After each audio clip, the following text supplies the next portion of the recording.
Bayangkan sebuah negara yang tahun ini menjual lebih banyak mobil listrik daripada mobil bensin, dan bukan sedikit lebih banyak, melainkan 6:4. Sekarang bayangkan bahwa di negara yang sama, hampir 18 dari 100 anak muda yang sudah selesai sekolah dan sedang mencari kerja tidak mendapatkannya. Kedua angka itu keluar dari bulan yang sama, Juli 2026, dan dari kantor statistik yang sama. Negara itu China. Dan pertanyaan yang biasa kita ajukan tentangnya, yaitu seberapa maju China sekarang? Ternyata tidak punya satu jawaban. Ia punya dua, dan keduanya benar. Bersama Ruang Makro, mari kita menyelami kenapa dua daftar angka yang seolah bertentangan itu justru datang dari satu sistem yang sama, dan kenapa jarak di antara keduanya bukan kecelakaan.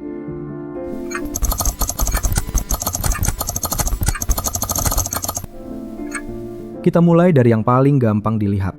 Pada akhir 2025, jaringan kereta cepat Cina melewati 50.000 km. Angka itu susah dibayangkan, jadi mari kita pecah. 5 tahun sebelumnya panjangnya sekitar 38.000 km. Jadi dalam satu periode rencana 5 tahun, mereka menambah 12.000 km rel kecepatan tinggi. Itu kira-kira sepanjang Jakarta ke London, lalu balik lagi, dalam bentuk rel yang dilewati kereta dengan kecepatan 300 km per jam.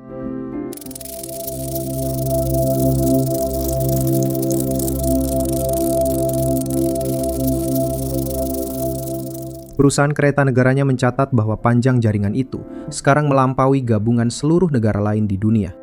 Pada 2025 saja, mereka membuka hampir 3.000 km rel cepat baru, dan sepanjang tahun itu, kereta nasional mengangkut lebih dari 4 miliar perjalanan penumpang. Mari kita pindah ke jalan raya.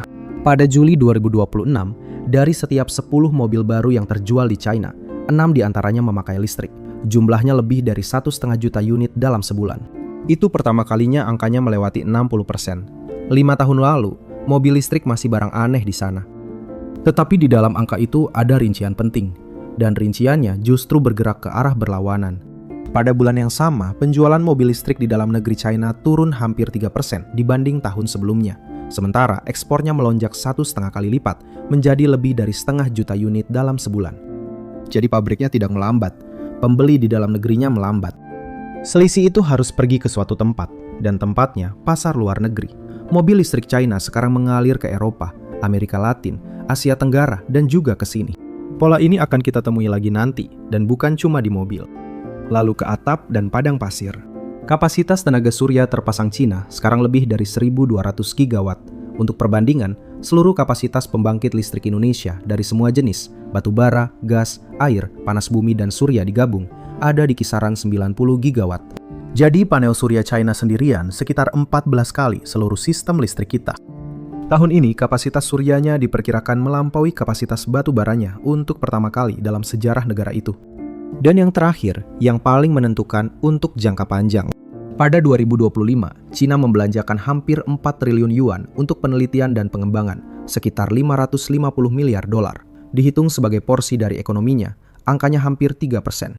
Itu pertama kalinya intensitas litbang Cina melewati rata-rata negara-negara OECD, kelompok yang isinya negara-negara kaya dunia. China juga jadi negara pertama yang punya lebih dari 5 juta paten invensi domestik yang masih berlaku. Dan semua itu berdiri di atas satu angka pokok. China sekarang memproduksi sekitar 1/3 barang manufaktur dunia. Angka persisnya bergeser tergantung cara menghitungnya, dan lembaga berbeda memberi hasil berbeda, sekitar 28-30%. Tetapi urutan besarannya tidak berubah dan tidak diperdebatkan siapapun. Mari kita terjemahkan supaya terasa. Dari setiap 3 barang bikinan pabrik di seluruh planet ini, 1 keluar dari China. Bukan cuma sepatu dan mainan, termasuk turbin angin, kapal kontainer, panel surya, baterai, dan sekarang mobil. Amerika Serikat, Jepang, Jerman, dan India digabung pun masih di bawah angka itu. Terakhir kali satu negara memegang porsi sebesar itu, negaranya Inggris, pada puncak revolusi industri. Dan dunia waktu itu jauh lebih kecil.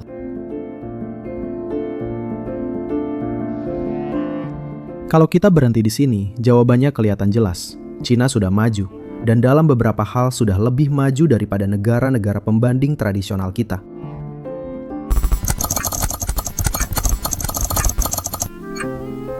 Masalahnya, ada daftar kedua. Pada paruh pertama 2026, ekonomi Cina tumbuh hampir 5%. Untuk ukuran negara sebesar itu, angka tersebut bagus. Tetapi kalau kita buka isinya, komposisinya janggal. Ekspor naik lebih dari 13%, nilai tambah industri naik 5% lebih, manufaktur teknologi tinggi naik 13%. Impor bahkan naik lebih tajam lagi, lebih dari 22%. Angka itu melawan gambaran umum tentang China sebagai negara penjual saja. Ia juga pembeli raksasa, terutama untuk bahan mentah, energi, dan mesin. Sementara itu, penjualan retail barang konsumsi, yaitu belanja rumah tangga di toko, cuma naik sekitar 1%. Dan investasi aset tetap, yaitu pembangunan pabrik, jalan, dan gedung, justru turun hampir 6%. Di dalamnya ada satu angka yang lebih tajam lagi. Investasi properti turun 18% dalam setahun. Bukan melambat, turun. Ini tahun kelima krisis properti China berjalan, dan ia belum berhenti. Rumah yang dulu jadi tabungan utama keluarga kelas menengah di sana kehilangan nilainya, dan orang yang kekayaannya menyusut cenderung berhenti belanja. Lalu ada angka pengangguran anak muda tadi, hampir 18% untuk usia 16-24 tahun, dan angka itu sudah mengeluarkan pelajar dari hitungannya. Jadi ia menghitung orang yang benar-benar sedang mencari kerja. Bandingkan dengan pengangguran perkotaan secara keseluruhan yang berada di sekitar 5%. Anak muda Cina menganggur pada tingkat lebih dari 3 kali lipat orang dewasa di negaranya sendiri. Dan angkanya tidak membaik. Juli 2024 sebesar 17% lebih. Juli 2025 hampir sama. Juli 2026 sedikit lebih tinggi lagi. Terakhir, angka yang paling sering dilupakan orang ketika membicarakan China. Pendapatan domestik bruto per kapita Cina berada di kisaran $14.000 setahun, Korea Selatan di kisaran $38.000, Jepang di kisaran $36.000. Artinya, rata-rata orang China masih menghasilkan sekitar sepertiga dari rata-rata orang Korea Selatan. Negara pembangun 50.000 kilometer kereta cepat itu, kalau dihitung per orangnya, masih negara berpendapatan menengah. Di sini ada satu keterangan teknis, dan tanpa itu, angka tadi gampang dipakai berlebihan kedua arah sekaligus. Ada dua cara mengukur pendapatan per kapita, dan hasilnya jauh berbeda.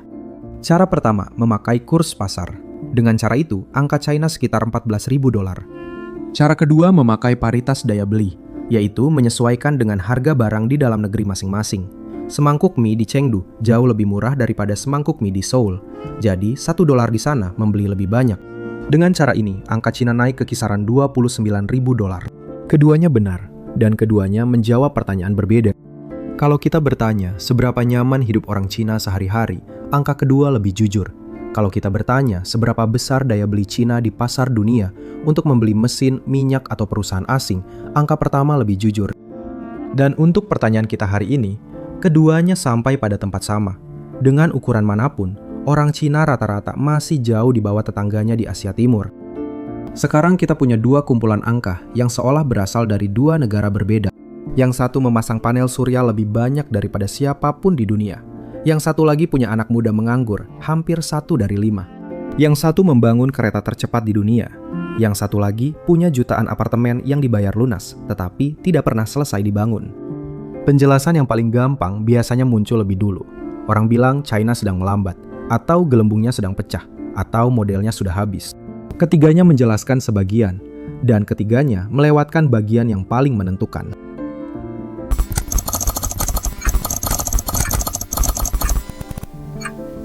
Sebab kedua daftar itu bukan dua fase yang berurutan.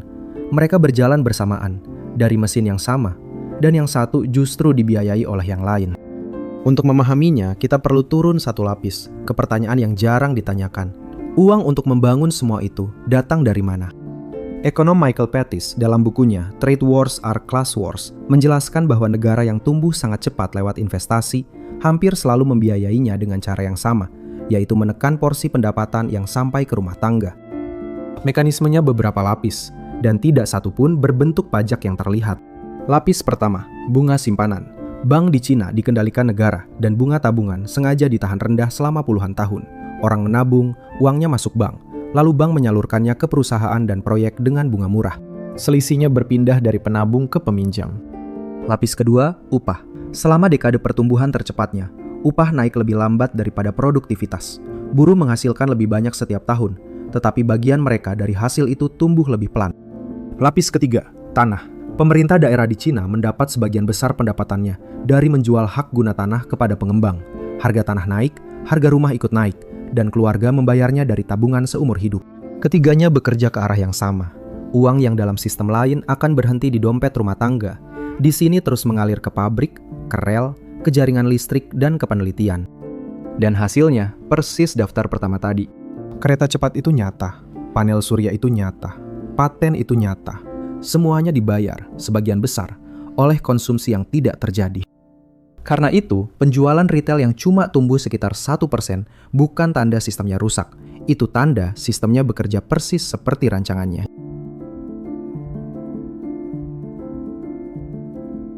Sekarang pertanyaannya bergeser. Kenapa sebuah negara memilih membangun dengan cara seperti itu? Jawabannya bukan ideologi, dan bukan juga kekejaman. Jawabannya sejarah. Joe Stadwell dalam bukunya How Asia Works menunjukkan bahwa negara-negara Asia Timur yang berhasil melompat dari miskin ke kaya, yaitu Jepang, Korea Selatan, dan Taiwan, mengerjakan 3 hal yang mirip. Mereka membagi tanah pertanian kepada petani kecil. Mereka memaksa industrinya bersaing di pasar ekspor, dan mereka mengarahkan sistem keuangannya untuk melayani kedua hal itu, bukan melayani keuntungan bank. Bagian ketiga itu yang paling sering dilewatkan orang. Bank di Korea dan Jepang pada masa itu bukan lembaga bebas yang mencari untung terbaik. Ia alat negara untuk mengarahkan modal ke tempat yang dipilih. Cina mengerjakan ketiganya, dan mengerjakannya dalam skala yang jauh lebih besar daripada siapapun sebelumnya. Yonian Ang dalam bukunya How China Escaped the Poverty Trap menambahkan satu hal yang tidak ada di model Asia Timur klasik. Pemerintah pusat China tidak merancang segalanya dari Beijing. Ia menetapkan arah, lalu membiarkan ribuan pemerintah daerah berlomba mencari caranya sendiri dan mempromosikan pejabat yang angkanya bagus. Perlombaan itu menghasilkan kecepatan luar biasa. Ia juga menghasilkan pemborosan luar biasa, sebab setiap daerah membangun hal yang sama untuk mengejar angka yang sama. Dan disitulah apartemen kosong itu lahir.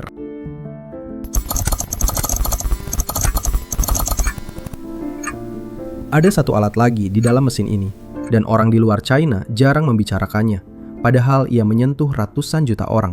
Namanya Hukou, sistem pencatatan penduduk. Cara kerjanya begini, setiap orang Cina terdaftar di satu tempat, biasanya kampung halaman orang tuanya. Pendaftaran itu menentukan di mana ia berhak mendapat sekolah negeri, layanan kesehatan, dan jaminan sosial. Pindah kerja ke kota lain tidak otomatis memindahkan pendaftaran itu. Akibatnya nyata, ratusan juta buruh migran bekerja puluhan tahun di kota-kota besar, membangun gedung-gedungnya, mengisi pabrik-pabriknya, dan membayar pajak di sana, tanpa pernah memperoleh status penduduk kota tersebut. Anak mereka sering tidak bisa masuk sekolah negeri di tempat orang tuanya bekerja. Jadi banyak keluarga menitipkan anaknya di kampung kepada kakek nenek. Orang Cina punya sebutan untuk anak-anak itu, anak-anak yang ditinggalkan. Jumlahnya puluhan juta. Dari sudut pandang ekonomi, sistem ini bekerja seperti lapis keempat dari mesin tadi. Ia menyediakan tenaga kerja murah dan lentur untuk pabrik di kota, sambil memindahkan biaya membesarkan anaknya ke desa. Pemerintah Cina sudah melonggarkan aturan ini beberapa kali, terutama di kota kecil dan menengah. Di kota terbesarnya, pintunya tetap sempit. Ada satu benda yang mewakili seluruh cerita ini lebih baik daripada angka manapun. Di pinggiran kota-kota menengah Cina, berdiri gedung apartemen yang berhenti di tengah jalan. Rangka betonnya sudah naik sampai lantai 9 atau 10. Besi tulangan mencuat dari lantai teratas, berkarat, menunggu lantai berikutnya yang tidak pernah datang. Derek yang dulu berdiri di sebelahnya sudah dibongkar dan dibawa pergi. Sebagian besar unit di gedung itu sudah terjual. Orang membelinya sebelum dibangun, membayar uang muka dari tabungan orang tuanya, dan sekarang mencicil rumah yang tidak ada. Lalu di kejauhan, lewat di atas jalan layang beton yang mulus, kereta cepat melintas tepat waktu. Dua benda itu berdiri di landscape sama. Satu sistem membangun keduanya, dengan uang dari kantong sama. Yang satu berhasil, yang satu lagi tidak. Dan yang membedakan keduanya bukan teknologi, melainkan apakah ada yang bertanggung jawab ketika uangnya habis di tengah jalan.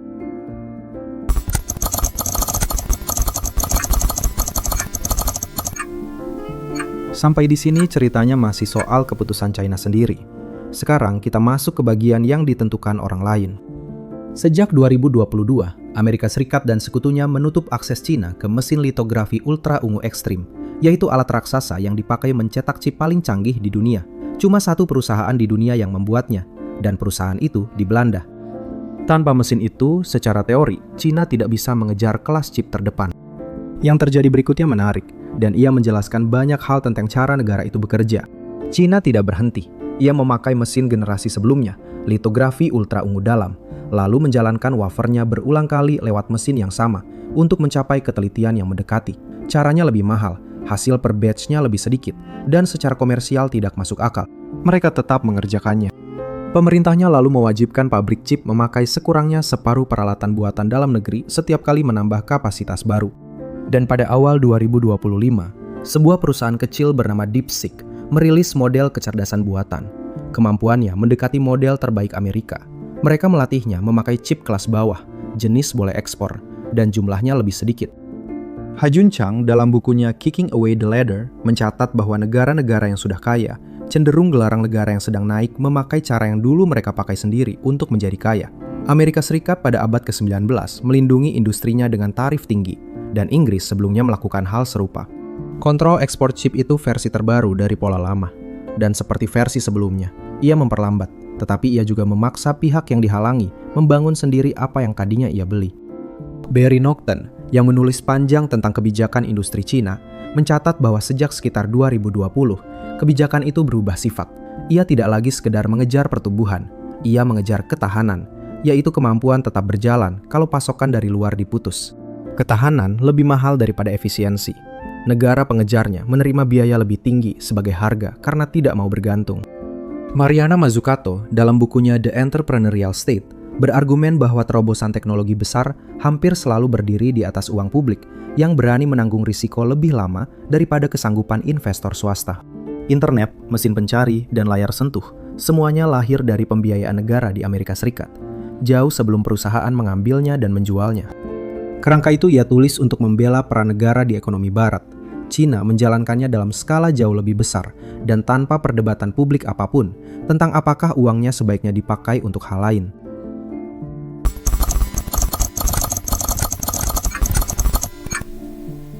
Dan disinilah kita sampai pada lapis terakhir, yang menentukan semua lapis di atasnya. Pada Oktober 2025, Partai Komunis Cina menggelar sidang pleno keempat di Beijing dan menyusun rekomendasi untuk rencana 5 tahun ke-15 yang berlaku dari 2026 sampai 2030. Xi Jinping memimpin sendiri kelompok penyusunnya. Isinya bisa diringkas jadi beberapa kata: inovasi, peningkatan industri, kemandirian teknologi. Tetapi ada satu rumusan di dalamnya yang lebih menentukan daripada semua kata itu, dan orang di luar Cina sering melewatkannya.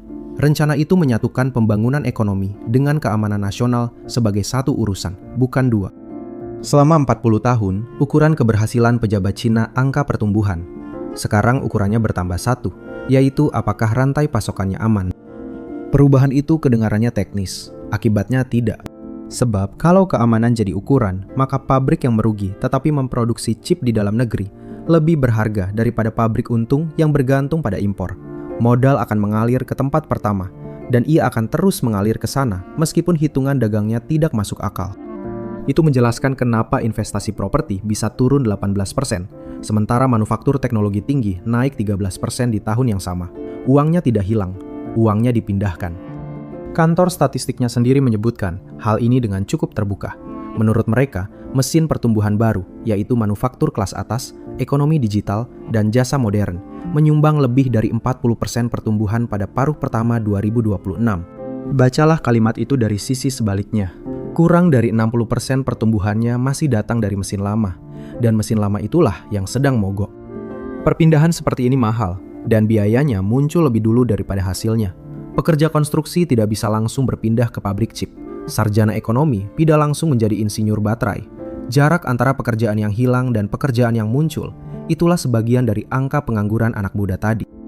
Darren Acemoglu dan James Robinson dalam bukunya Why Nations Fail berargumen bahwa negara dengan lembaga politik yang terpusat pada akhirnya kesulitan mempertahankan pertumbuhan. Sebab pertumbuhan jangka panjang menuntut penghancuran kreatif, dan penghancuran kreatif mengancam pihak yang sedang berkuasa. Kerangka mereka ditulis sebelum China mencapai posisinya sekarang, dan China sudah tumbuh jauh lebih lama daripada perkiraan banyak orang. Tetapi bagian paling dasar dari argumen itu belum diuji sampai habis, sebab ia bicara tentang jangka yang lebih panjang daripada umur satu pemerintahan. Ada satu hal yang tidak bisa diatur oleh rencana 5 tahun manapun.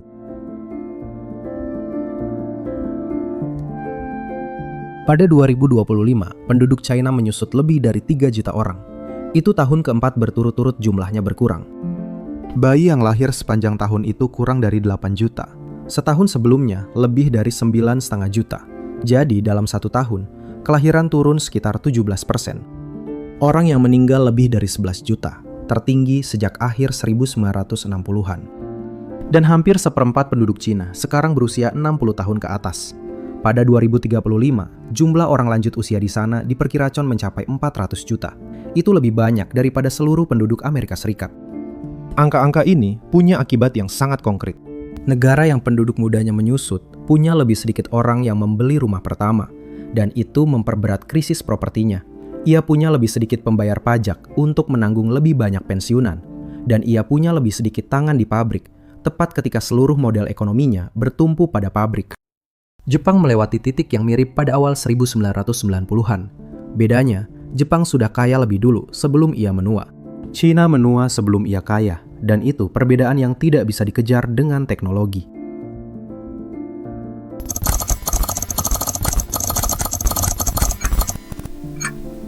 Karena urusan ini menyangkut penghidupan lebih dari 1 miliar orang, dan lewat rantai pasokan juga menyangkut penghidupan kita, 3 pertanyaan perlu kita ajukan dengan terang. Siapa yang membayar? Rumah tangga Cina selama 40 tahun. Negara menahan bunga tabungan mereka tetap rendah. Upah mereka tumbuh lebih pelan daripada produktivitas. Dan harga rumah menyerap tabungan seumur hidup mereka. Lalu anak muda yang sekarang lulus kuliah ke pasar kerja, yang menyerap hampir 18% lebih sedikit daripada yang mereka harapkan. Siapa yang memutuskan? Beberapa lembaga di Beijing dan pada akhirnya satu kelompok kecil di puncaknya. Kepala negara memimpin sendiri kelompok penyusun rencana 5 tahun.